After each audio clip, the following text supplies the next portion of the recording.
Y'all remind me when I was back then, everybody cuts in the back. We don't get called. I call people in the back specifically. Yes, I was one of those guys. Good morning, come on in. Thank you for joining us. So welcome to breakout session, Empowering Students and Protecting Their Data, where we will explore the dual imperative of empowering students with AI-driven tools while ensuring data privacy in the digital age.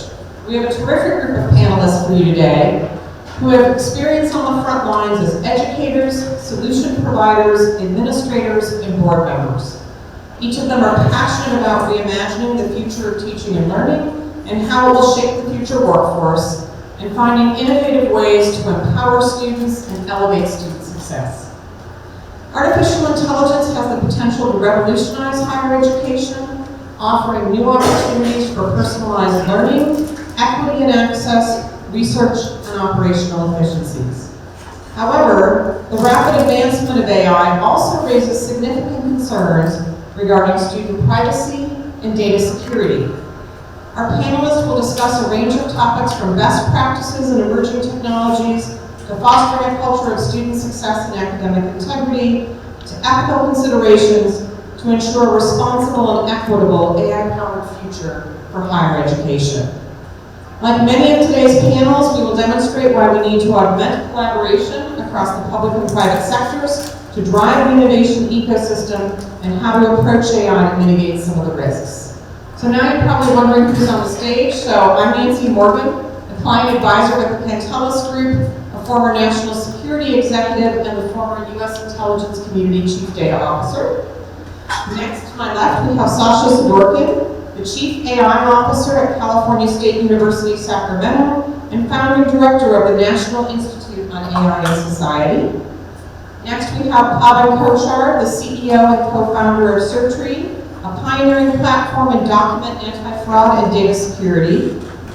Next, we have, I'm going to skip over and go to Adrienne Brown, our board member from the California Community Colleges Board of Governors, a faculty member at the LA Community College District, and an experienced center counselor and coordinator, among other hats she wears. Corey Edwards, on the end of our row here, Vice President for Strategic Partnerships at Mainstay, driving initiatives to ensure information equity and college access and student success.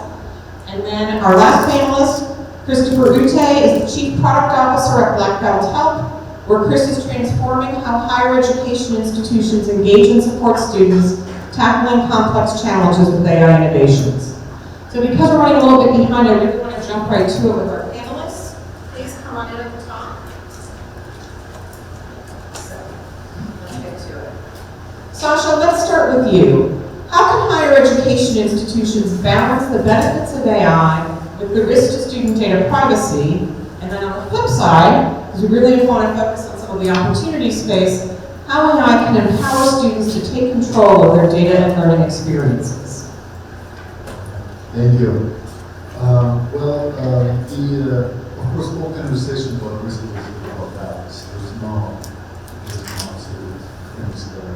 And of course, your balance looks different depending on who you are in the organization. So if you're the Chief Information Security Officer, you may have one vision of what the risk is, and you may underestimate the benefits of the students. If you're on the academic side, like me, for example, in affairs, I can understand the issues of the education. I really don't see huge elevated risks. The risks are all the same with all the other common platforms we have. We all use learning management systems, we have personnel data, all kinds of stuff that we have. And yes, anything that is online can do. Does it stop us from using those things? No. Like ready to explore legally kinds of ready. The problem, if you want to buy it, it's actually really explore. How long would my information so it's good and all that. So there is no real concern, but I think there is a tendency to underestimate what it can do to students. And the part of it's because it's so disruptive to higher education, the fact that you're really scared. When you're scared of something, you exaggerate the risks. That's what happens. You think it's unethical, it's risky, the privacy, blah, blah, blah. Yeah, I mean, I think the solutions we need to really teach students and use their proceed, I will turn on that use my data, please, for other people, button, ChatGPT and other tools. We need to, it's the common safety protocol, personal information. And that's part of the learning process. And I think that part of the opportunity is to use the tool responsibly. It's way better solution than locking it down and not allowing solution. Thank you, Sasha. Great commentary. I think the disruptions are real, but I think also the opportunities to do it in a responsible way are also on our minds. So Pavan, let's get an industry perspective. What are some of the latest technological advancements in AI that can enhance the student experience while protecting their data? And how can industry partners collaborate with higher education institutions, such as the California Community Colleges, to develop responsible AI solutions? Thank you. It's great to be here. New technologies, real-time data processing, facial recognition, zero trust architectures. These are the things that come to mind as I think about student data, how it can be leveraged for greatness, and also how it might be protected. And as a corporation, Surgery stands behind really at the core the ability to protect student data and ensuring that every individual has sovereignty over their own personal information. What we mean by that is, even as a company, a student is given a vault with all of their credentials, and as a company, we don't see any of the information that's in that vault. It's by design. We've designed the architecture to ensure that we can't abuse the data that we hold. On the other side of that, we actually do use AI, and Credit for Prior Learning is one great example of how we leverage AI to convert incoming credentials into machine-readable formats, so students can have instant, ability to see what that credit means for them, so they can have in their careers. And that's something that we do by anonymizing the information that we're using. Excuse me, another great example is financial aid fraud, and we know that that's a huge challenge still for schools, and verifying identities, but we're using biometric data, but we're disposing of that data the minute that it gets read. So I think anonymizing information and minimizing information is very key to being responsible in education. Thank you, Pavan. And I think the anonymization thoughts have been around for a couple of years, but it's getting more sophisticated in terms of how we think about that and what are the possibilities of leveraging the technology in this space. So next up, for our board member, Adrienne Brown, how can we ensure that AI is used equitably and benefits all students? And are there other societal and student well-being considerations? The first thing I think about when I think about equity in AI is, as an example, I was trying to relate to something else I've seen or experienced in the entertainment industry.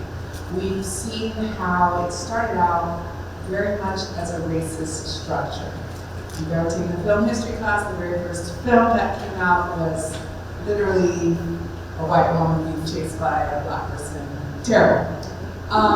Over time, you start to see more diversity on screen, but there still wasn't diversity behind the scenes. And so the things that the characters were saying, right, we celebrate seeing it in representation, but still wasn't really representation. You look like me, but you're not talking like me, or you're not sharing my lived experience. That's sort of what I see going on with AI, because like I said, what someone said in Newark earlier, that's garbage in, garbage out, right? If we're going, or like someone said, from the past. If we're looking at the past, we do not want to build any of this off the past. So the only way to ensure that it's going to be equitable is that we need people on both sides. We can't just have all our students using it on the prompt side of it. We need to have designers who understand the students' lived experience. We need to have programmers that understand the students' lived experience, all that sort of thing. So that it's much more complicated, and it won't ever work until we have people on all sides at every table involved in the conversation. And that's when we start to see really beautiful things. And even then, it's still a fight. When you go look at the behind the scenes of some of these movies that we know and love, you find out your favorite thing about it, they had a really fight to make that happen. And then thinking about the profit motive, once that gets involved, and then reproducing the same things over and over again, instead of actually pulling up and surfacing all the wonderful creative things that are happening. So I see parallels between that industry and ours, and thinking about our students, it's so much bigger. Thinking about the digital divide, we're still dealing with just literacy. I meet someone who is selling fruit, and they're from a country where there was no public education, and they don't know how to read. So now we're talking about AI prompts, and this person doesn't know how to read. I think about that libraries were brought up earlier. If someone came up with the idea of a library today, if it didn't already exist, do you think we would get it approved and funded? Why is that? Why don't people understand the value of the spaces and places that we heard about in the opening remarks? So there's a real big mindset issue and cultural issue around anti-intellectualism and the internet in general becoming a misinformation superhighway. I saw a meme long ago that said, "Don't trust everything you read on the internet, Abraham Lincoln." So there's a big trusted source issue. How is a student going to trust anything they see? I took the questions that they're asking me today and I put them into Perplexity. And I thought to myself, this is a really great tool for someone who already knows what they're looking for someone who already has a base knowledge and to be able to differentiate, yes, these are the things that are helpful, these are the things that are not. But when you're a student and you don't know anything about a topic, it can all look good. And these are things that higher education has always been working on. Our core general education components already address this. Critical thinking has now become to me the most important topic for all students. And just, yeah. So thinking about digital divide, thinking about that people don't even have access to internet, to devices, and then information literacy, besides the digital literacy. So it's sort of what we've always been in the business of too at the same time. So it's surfacing things that we've already been working on with our students and making them even more important. So it's probably a little bit too late to wait until someone gets to college to take their first critical thinking class, I think. And then I know brain development is part of why we structure ourselves the way we did, but how do we start to scaffold that kind of knowledge throughout the entire system so that when students enter, they have some kind of foundation, and if they don't, then what? How do we take someone from, I don't know how to read, to I can build a successful AI prompt? That, and then, how do we take someone from, I know about my field, to I know how AI applies to me? Yeah, so these are all the different things. The second part of your question. Sure. The second part was, are there other societal and student well-being considerations? Yes, societal and student well-being considerations. If someone's only interactions with the internet have been that they've been tried to be scammed, right, or their grandmother got scammed out of some money or whatever it is, that's a whole other trust issue. It's not trusted sources, it's, I'm afraid to even click there, or I might blow this up, right? I think it's just the people say the boomers. Now, the younger generation too really don't have the same literacy when it comes to internet that intermediate generation that got to watch the internet grow has. There's so much that now that it's already been built versus the folks that have built it. So we have all these generational differences and there's anxiety around technologies. So just telling someone to go look it up. No, showing someone, walking them through, not assuming what people do and don't know, that's going to be essential for all of our students. Thank you. Really have to put some comments on digital and information literacy. I take it a step further. It's digital, data, AI, and cyber literacy. I also don't like the literacy term. I like to call it acumen. Our workforce in the area I came from really did not like the term literacy because they said you're saying I'm illiterate, which wasn't what the intention was. But the intention of growing their skills, growing their knowledge and acumen. We also have adult learners who have things changing, technology is changing, we have careers that are longer now, talking 30, 40, 50 years. How do we give people the skills and the scaffolding, to use your term? There's really an opportunity in this space, in my mind, for community colleges to play a fundamental role, teaching people to think about how to use data and AI in a whole variety of skills and occupations, a whole variety of disciplines, and give people the opportunity to reinvent themselves. And I think that's really powerful what community colleges can bring to the table. All right, Corey, over to you. How are you looking at AI to change the way we engage and support students? Well, AI has really revolutionized the way that we engage students by allowing us to be timely, provide timely and proactive student support. Let me talk about this in 3 ways. The first, proactive engagement. So in our work to engage students through text messaging, AI allows us to do a few things. First of all, we're getting students right where they're at on their phones, right?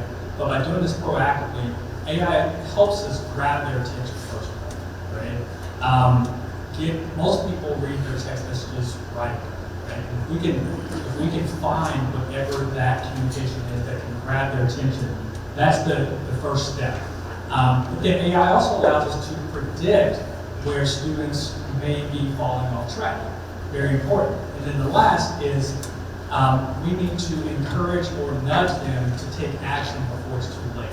So we saw this in our 2023 engagement statistics when we looked at the millions and millions of messages that came into us from students.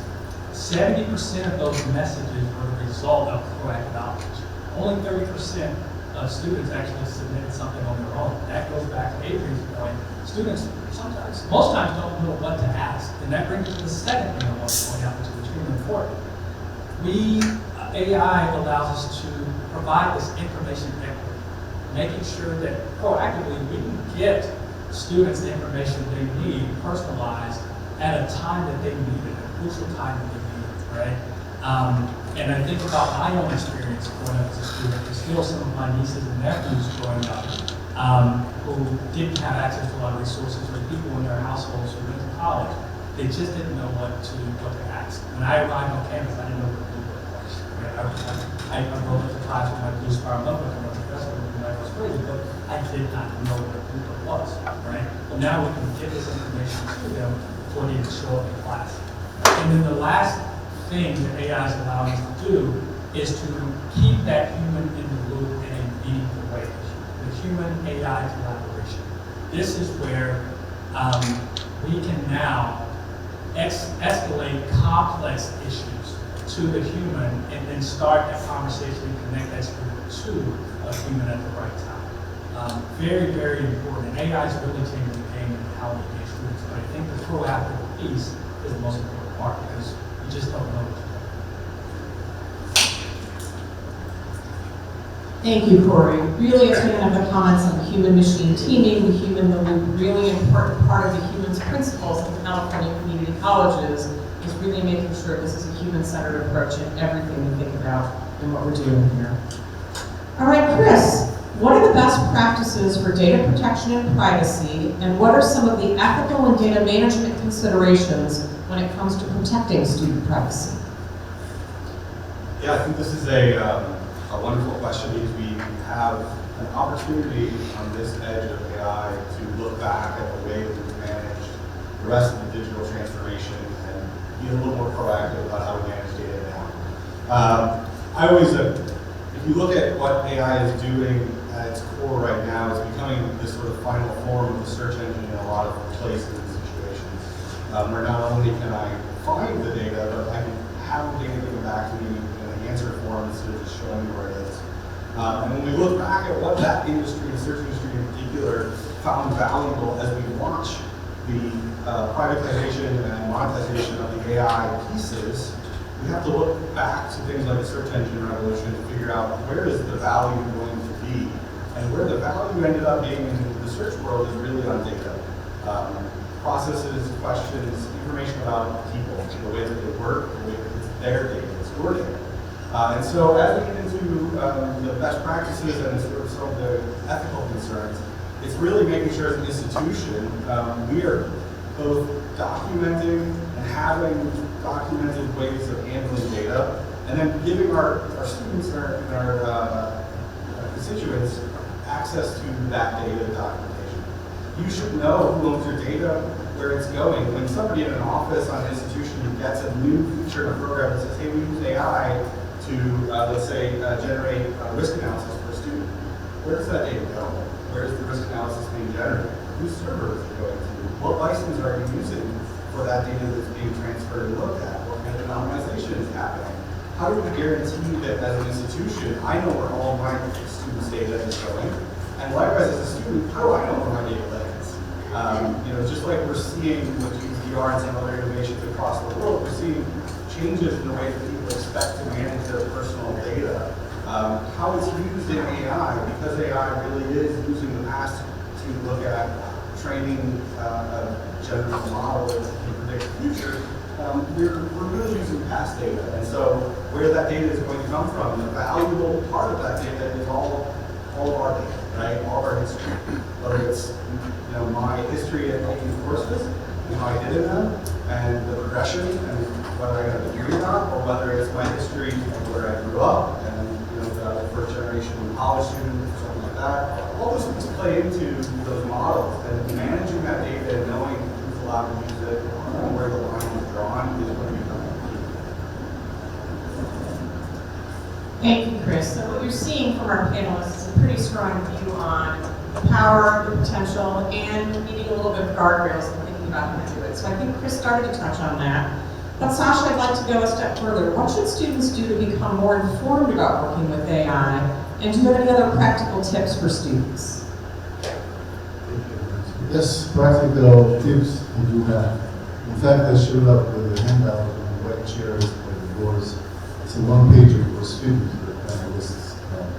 It's called seven things, 7 ways you should use the AI right now. The 6 of them, students do not have to ask anyone's permission to do it. I would like to make clear the 7th one, we should be discussed with the instructor.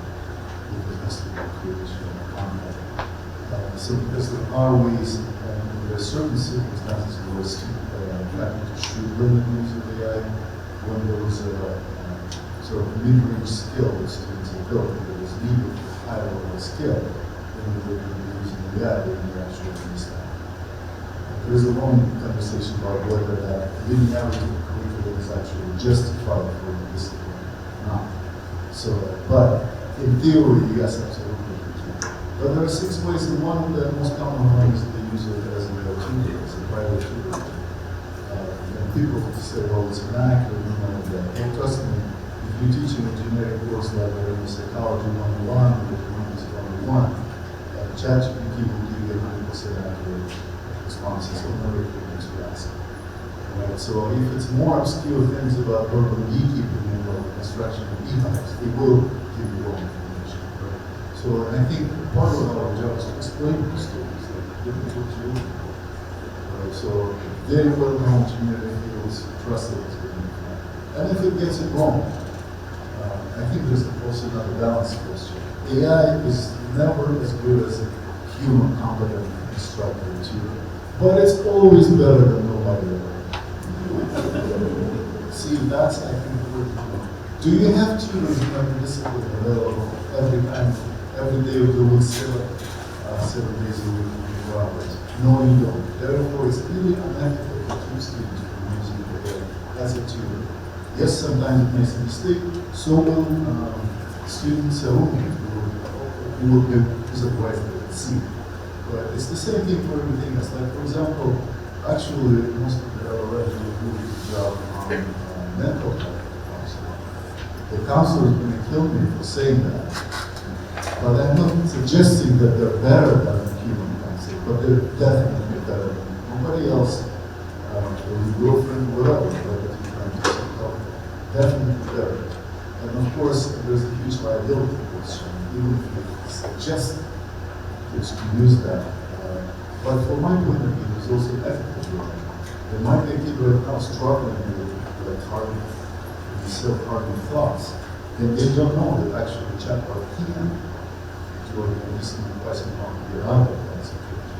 So again, the balance I think in favor of actually asking students, encourage them to do that. Those kind of things. There are other ones that say sometimes and say, it's a really very solution.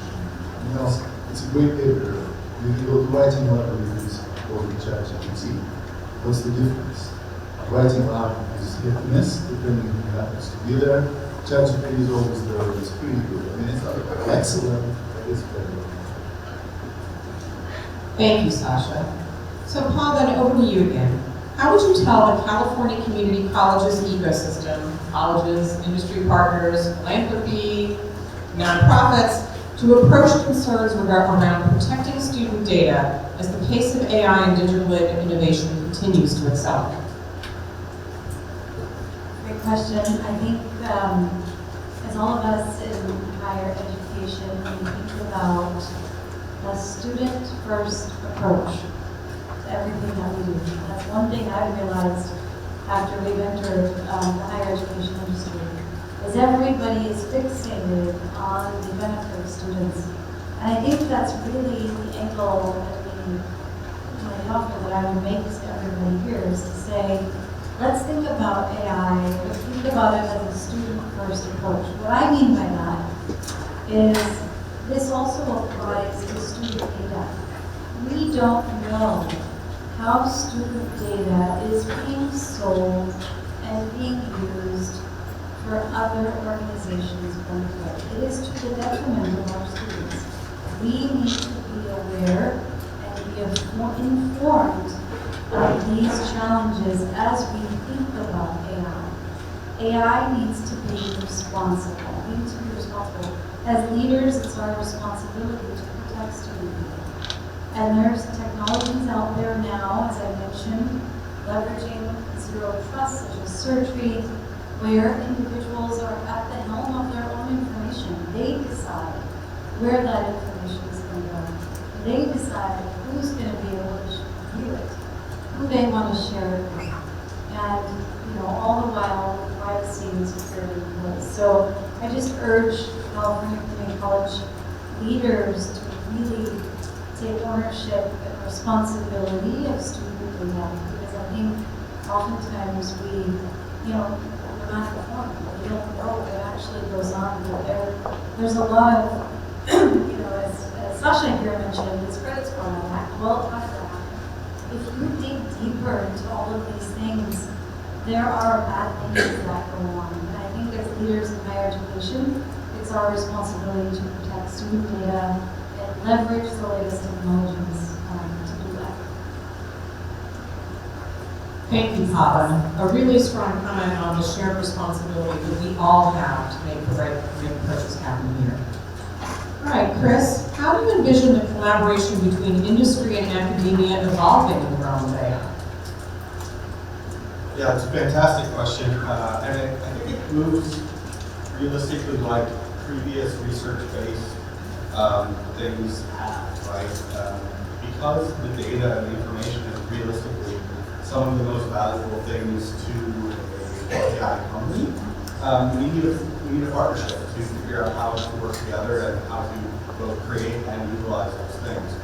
We're just at this very interesting tipping point where the AI industry is shifting from what's possible to what's profitable. And that's always such an interesting moment in time, right? Because we say, okay, what's the best use cases? We know what we can do, what problems can we solve with that, and what's profitable about that, which is an inevitable question. Institutions and the partnerships that we create with higher ed institutions and the industry really push that to not just what's profitable, but what's good for humanity. And that's always been an integral role of public or all institutions, especially in the U.S. higher ed market, is taking things going, we can push this a little bit further and get something better out of it. And the institution can partner with us and do that in a way that does not have to be profitable.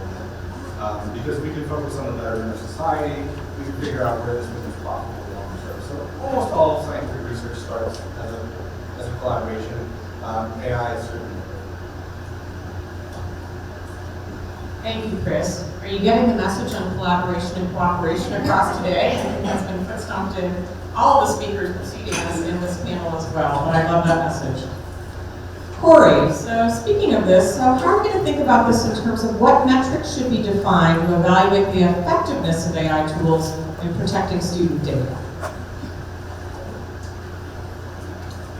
So I'm going to go a little bit around the bend on this question because I'm a vendor, and so it's a little bit different from your approach. So I want to give you some insights there. So I will invite my colleagues to add to this as well if they could add something. But unless you're the University of Michigan who's building their own OpenAI platform, and you can control things from beginning to present day, right? You're probably going to have to work with it to pull this off, right? So I want to make sure you understand kind of how I'm thinking about this and approaching this question. There's 3 types of data that we see coming in. The first I'll touch on is outcome data, right? So what is it you're trying to drive with the partner, and what is that data that comes out of that? Usually that's aggregated data, right? So no PII in that. But then there's engagement data and real-time insights, which often has the things that you want to protect. So when you're thinking about a vendor, think about how you're going to evaluate that vendor. What are their processes? What is their safety and security team look like with that data? Make sure that they are conducting data security audits, okay? And then finally, make sure that they are scrubbing that PII. And more importantly, make sure that you own that data, right? And push your vendors on that. Our partners have to really push us on that and really transform the way that we handle and manage our data, which we really value those partnerships and want to continue working with those partners. So we adjust, we transform ourselves. But I encourage you to really understand how your vendors are protecting that data.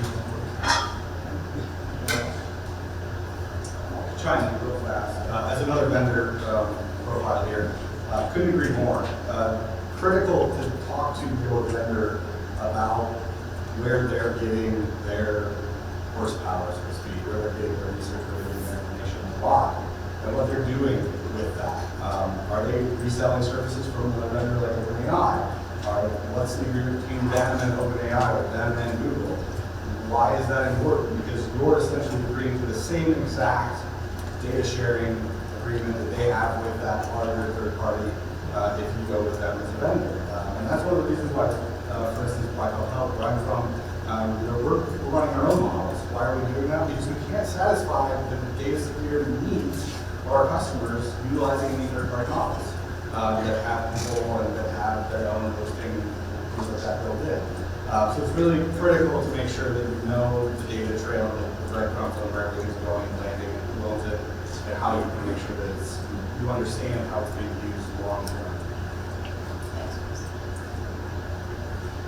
So I think what you heard is something that what I come from calling a data supply chain, and understanding that throughout, both when you're dreaming up capabilities, as you're building them, as you're testing them, as you're deploying them, and then in the wild in production. It is not a once and done job. This is an ongoing responsibility.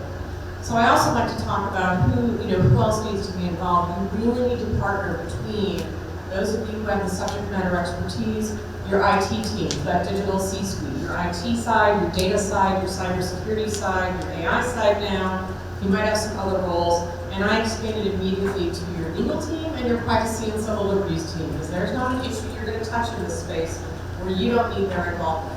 The contractual implications, the privacy implications, you need this other expertise.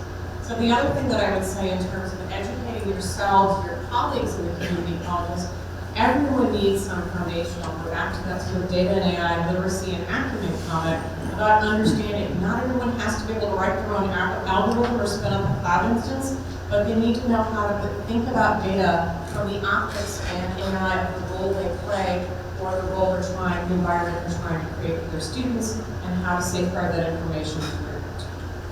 All right, now I'm going to turn it over to Adrienne, our board member, for what governance structures or processes should be put in place to ensure that AI use in higher education aligns with institutional values and student rights.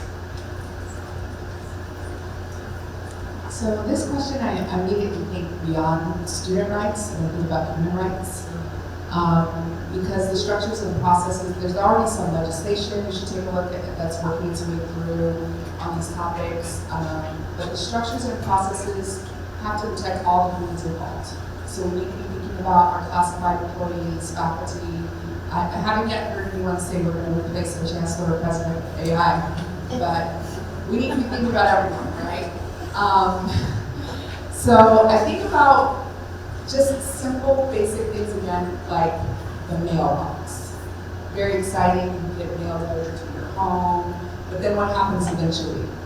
Now it's stuck with junk. I think about when email came out. I should actually email my friends. My friends do not email one another anymore. Why? Because it's overstuffed with irrelevant, not useful information to the point where you can't even find what's relevant and useful. So this idea of personalized, it doesn't just apply to the students, it applies to all the humans involved. Personalized, making sure we're meeting people's needs, making sure that everyone's rights are being protected as we implement this. And when I think about us being state funded, federally funded, tax dollars is what we use. We worry about fraud, we talked about fraud, but there's also that other side of this called lawsuits. And we want to avoid that. So if we can, from the front end, make sure that people's rights are protected, make sure that everyone is getting their needs met, and make sure that we're also not over-reliant on technology and using it in ways that are not useful. So that's a lot to think about. I would highly recommend, if you have not taken a look yet, the ASCCC has put out some really great, thoughtful information about Gen AI and what we should be thinking about in our system as far as how to use it. And I think that's a really good foundation to start to think about how does that apply to your specific area, to your specific discipline. And most importantly, coming back to students. How are we preparing them for their career within our discipline and how AI is going to be used? How are we making sure they're going to be, I'm sure it's a lack of literacy, but it's hard for me to think of it in any other way because I've interacted directly with people who maybe they don't know how to read, but they speak 4 languages and they know how to sew and they know how to cook and they have all of this cultural capital that, and credit for prior learning skills that all that's missing is some of this, structural bureaucratic education system that we built, right? Maybe that's some of what we need to start thinking about too. Because when I think about the start of education, we had schoolrooms with people from all ages in the community. Ages 5 and 17 were all in the same room learning somehow. Leaning over to each other, helping one another. There was the humans to it. People would sign up for classes. They would walk up and write their name on a clipboard. Now, if the power goes out, we're not functional. And think about the outage, right, with the flights that all got stopped. We were sitting on the plane, all of the correct passengers on the plane. I was stuck in Charlotte, okay? And they said, and the pilot didn't know that we weren't going to leave. We all got a text message before the pilot was informed that our flight was canceled. Why was our flight canceled? We were all there, all the right people on the right plane at the right place. But no, over-reliance on technology, also very dangerous and something to think about. So please do take a look, if you haven't yet, at the ASCCC document that I mentioned, and start thinking about all the processes. I know it's not the most exciting sounding part of it, but processes are everything. That's where all those barriers come up for our students, it's in our processes. And we do not want to replicate our past, which is full of barriers. We're already working on all of that with Title V regulations, but now we need to start thinking about, instead of just cleaning up the past, how do we build these policies and regulations for the future? Thank you, Adrian. Really well said, and a really important point to talk about what are the different senates, what are the different populations you have on your campuses, how do you get all of them involved? The AI Council has had some really rich conversations with the California community colleges by having a cross-section of representatives and a cross-section of voices. Also thinking about parental impacts. You have dual enrollment students, I might be describing that wrong, where you have high schoolers who are also taking courses at the community college level. Are there additional safeguards that need to be put in place, protecting their data? We have a collective responsibility to get this right. So I am going to sneak something in before I go to our lightning round question. I think something else we should talk about are what are some of the things we can do for the students. It's things like understanding your data rights and helping the students learn how to ask questions and learn how to think about those topics. It's practicing good digital hygiene and understanding your digital footprint. By the way, that's not just for our students, that's for all of us. I've gotten my 8th data breach notification this week and 6 new notifications that my social security number is now available on the dark web for sale. Really excited about that one.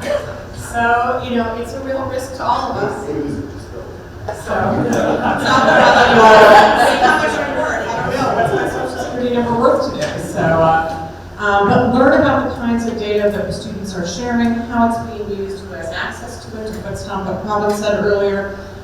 Being aware of your digital presence is really the first step to protecting your privacy.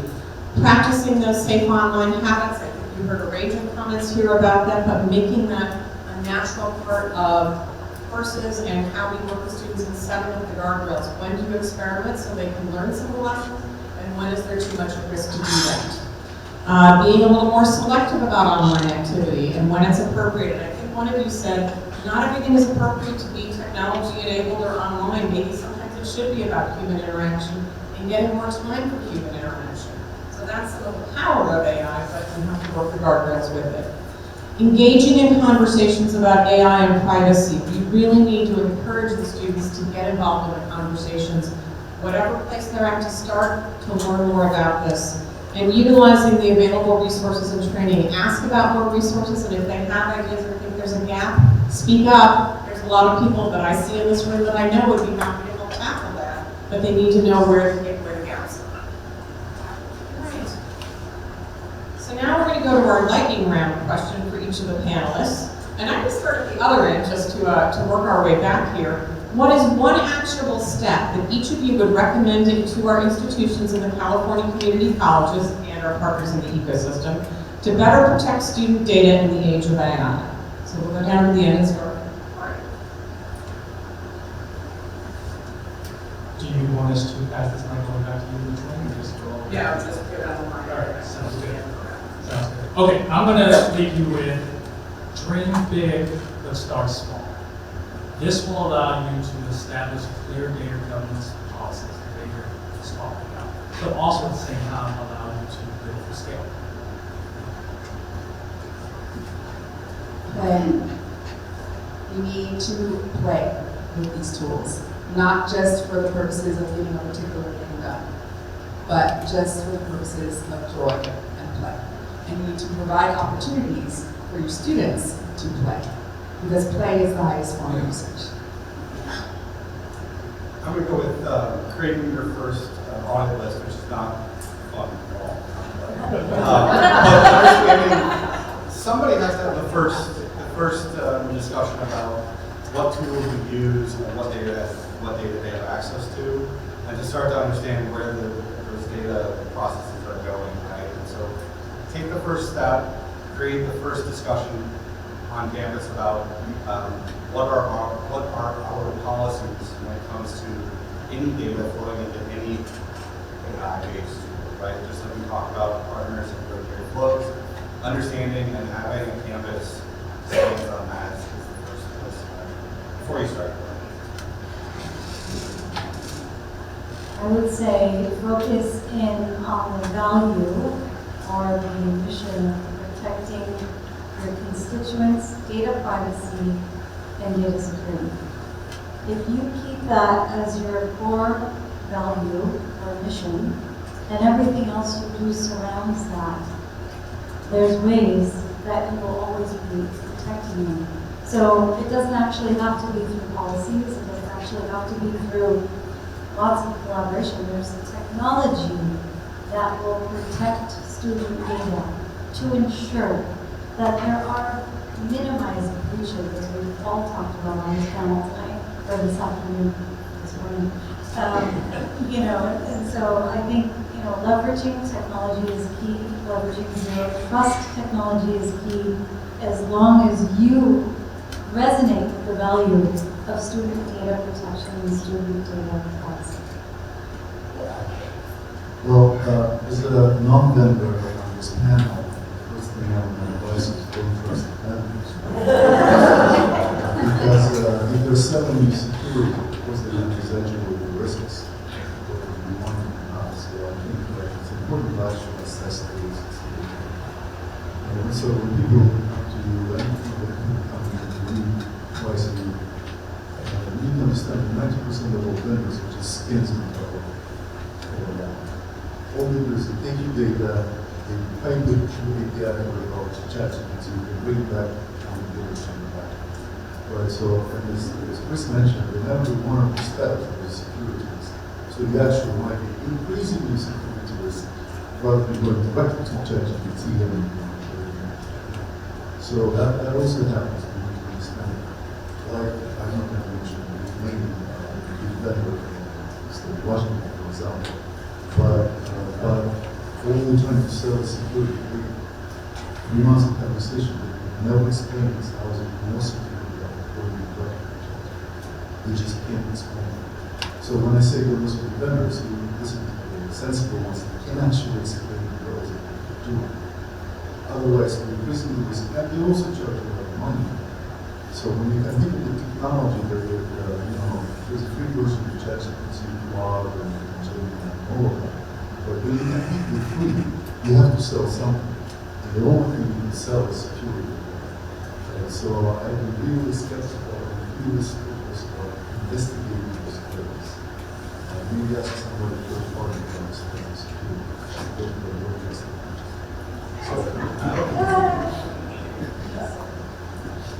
One way to address what you just brought up is make sure that people that are actually going to be using the tools are involved in those decisions. As a counselor, I can tell you, software was selected for us, and no new counselors were involved in it. And I know we're not the only ones that have experienced that. I see a lot of nodding from all kinds of disciplines right now. So whoever's actually going to be front-end facing students using the tool, you need to have some of those people. And don't forget the newest person, because again, it's the same thing like I described earlier. They're going to look and say, wow, new, cool, this is great. I'm a brand new faculty, I had no idea. And then the person who's the most knowledgeable wasn't invited to the meeting, right? And, oh, we actually can't even use that. We spent $35,000 on that, and it's useless.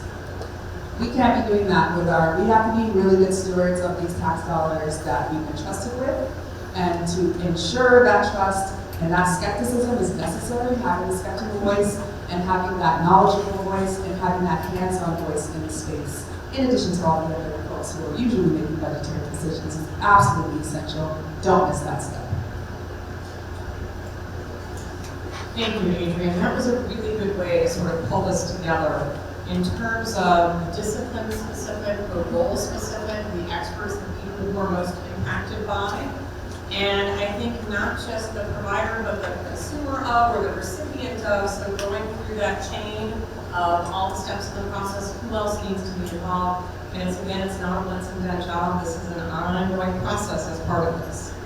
So I think what you heard today, some great remarks from our panel, is the need for collaboration, cross-sector collaboration, cross-role collaboration, cross-partner. Higher education institutions can provide the educational context.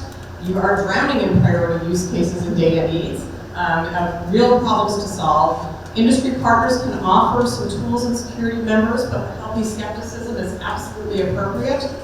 Nonprofits can advocate for student rights and be partners in programs like AI and data literacy, and philanthropic organizations can help drive where the funds go for research and initiatives that can drive innovation in things like privacy protection.